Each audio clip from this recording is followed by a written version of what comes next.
আসসালামু আলাইকুম প্রিয় বন্ধুরা, আজ আমরা শিখব দোয়ার শক্তি। আল্লাহ আমাদের কথা শোনেন। চলো শুরু করি। আজ আয়েশার শরীর ভালো না, সে খুব মন খারাপ করছে।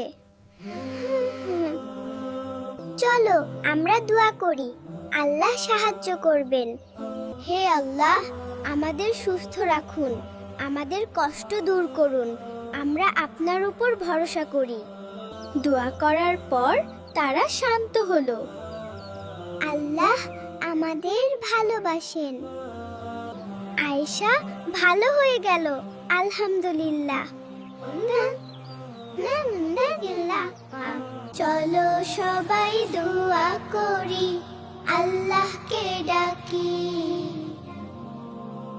সব সময় দোয়া করবে, আল্লাহ আমাদের সাহায্য করেন। আল্লাহ হাফেজ।